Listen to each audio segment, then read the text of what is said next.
순천향대 천안병원 소아 전문응급센터에서 10년 동안 교수로 근무를 하셨고 2월에 퇴사를 하셨고 3월 20일에 개혁신당 비례대표 명단에 이름을 올리셨어요. 정말 드라마틱한 그 호칭처럼 드라마틱한 변화가 있었는데 정말 그 고민의 시간이 길게 허락되지 않았는데 이렇게 도전을 결심하게 된 결정적인 계기, 물론 앞선 말씀과 좀 연결될 수도 있지만 어떤 걸까요?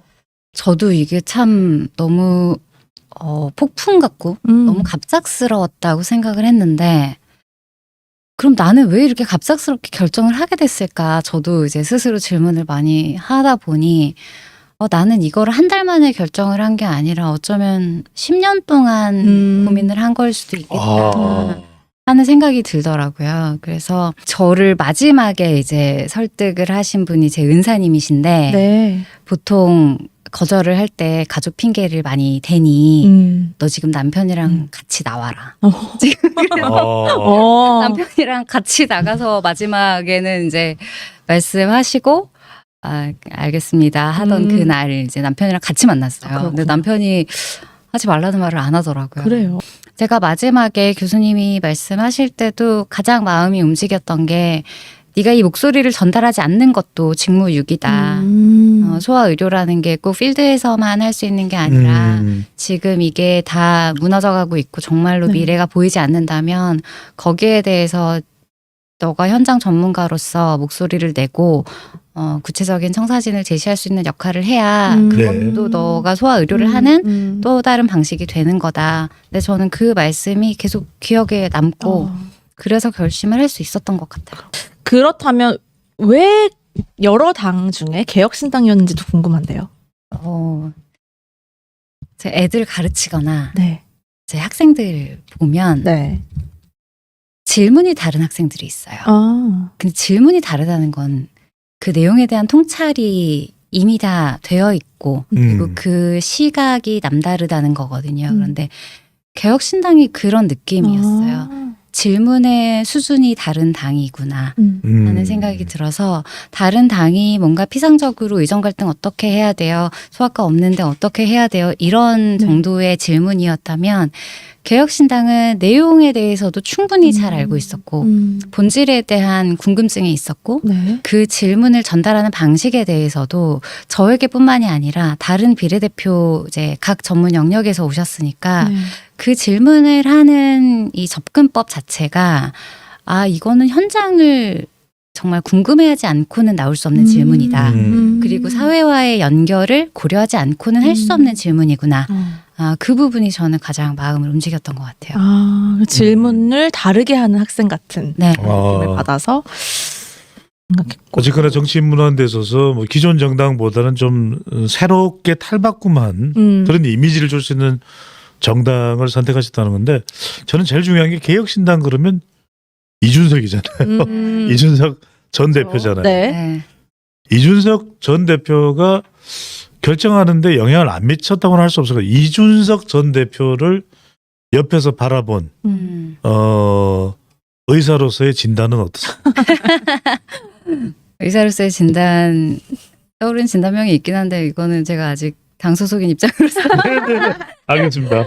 근데 그런 생각은 해요. 이 개혁신당, 저는 참 개혁신당의 많은 것들이 이름에도 녹아있다고 생각은 하는데, 이 개혁과 바꾸기만 하는 것이 아니라 정말 발전적인 방향, 그리고 아주 획기적인 방향으로 혁신할 수 있는 이 개혁신당, 개혁 혁신당이라는 생각을 한 번씩 했거든요.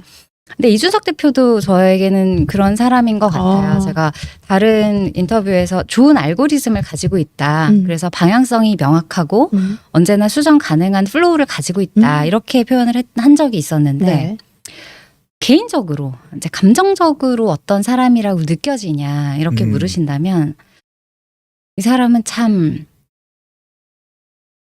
악의가 없다. 악의가 없다. 굉장히 날카롭고 어찌 보면 호전적이고 그리고 굉장히 이제 이슈가 될 만한 어쩌면 독한 발언을 많이 하는데 악의가 없구나 하는 생각은 해요. 좀 이렇게 과격하게 얘기를 해야 되는 경우도 있거든요. 근데 그게 이제 표현이 과격하다고 해서 위하지 않는 게 아니란 말이에요. 그러다 보니까 천하람 원내대표도 마찬가지예요. 그래요? 네, 발언이 좀 세고 물론 그렇죠. 약간 이렇게 톤이 두 분이 다르긴 하지만 예. 보면 되게 좀 진심이 있다. 그래서 저 사람의 입장에 대해서 확실히 생각을 하고 좀 말해준다. 이런 부분은 있어서 예. 그래서 별로 뭐 저한테도 그런 뭐 예를 들면 이제 뭐 지적이라던가 뭐 이런 게 있을 수 있고 당 내에서도 그런 게 있을 수 있는데 그게 뭐 저 사람을 미워해서 저 사람 안 됐으면 좋겠어서 나빠졌으면 좋겠어서 이런 건 없어요. 그런 느낌을 받으신 적은 네. 없다. 그런 부분에서 저는 더 높게 사는 것 같아요.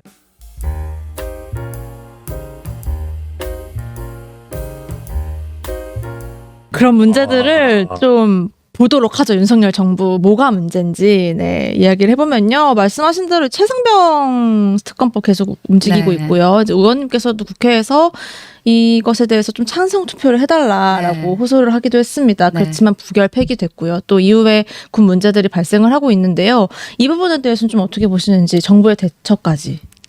정부의 대처까지가 아니라 정부의 대처가 제일 문제예요. 제일 문제인 거예요. 네. 사실 군대에서는 여러 가지 사건 사고 자체가 아예 발생하지 않을 거라고는 생각하기 어렵죠. 네. 전 세계 모든 군대가 그럴 수 있지만 거기에 대해서 국가가 이것을 투명하게 국민들이 받아들일 수 있을 정도의 네. 진정성과 솔직함을 가지고 임했는가 애가 문제인 거거든요. 정말 전쟁이 날 수도 있고 군인들이 민간인들이 또 사망할 수 있지만 거기에 대해서 우리 국민들이 그리고 장병들이 그리고 곧 저도 아들이 둘입니다만 입대를 시키셔야 하는 부모님들이 보셨을 때 내가 목숨을 걸고 충성해서 지킬 만한 가치가 있는 나라인가에 대한 부분에서 정부가 대단히 잘못하고 있다고 생각하기 때문에 저는 지금 최상병뿐만 아니라 지금까지 희생했던 많은 장병들 그리고 지금 복무 중인 정말 감사한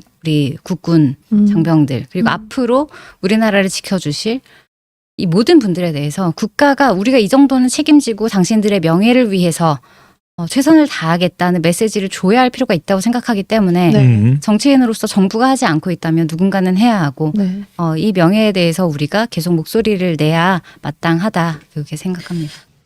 일각에서는 2년 내에 개혁신당과 국민의힘이 합당할 수도 있다 이런 이야기를 하는 분들이 더러 있어요. 그 후보자 때부터 하도 많이 들었어요. 네네. 그 부분에 대해서는 어떻게 보십니까? 지금 현 시점뿐만이 아니라 저희가 지금 그 서 있는 위치는 저희는 딱 중간이라고 생각합니다. 왜냐하면 저는 저의 정치적인 성향은 약간의 이런 보수적인 아까 말씀하셨어요. 네, 있지만 사실 저희 당에는 민주당 쪽에서 소신을 가지고 오신 분들도 많이 계시고 사실상 굉장히 이상적인 빅텐트라고 어떻게 생각하면 볼 수도 있는 상황이거든요. 그런데 이걸 국민의힘에서 이준석 대표가 나왔기 때문에 이걸 들어간다? 그거는 저는 사실 야합이 아닌가.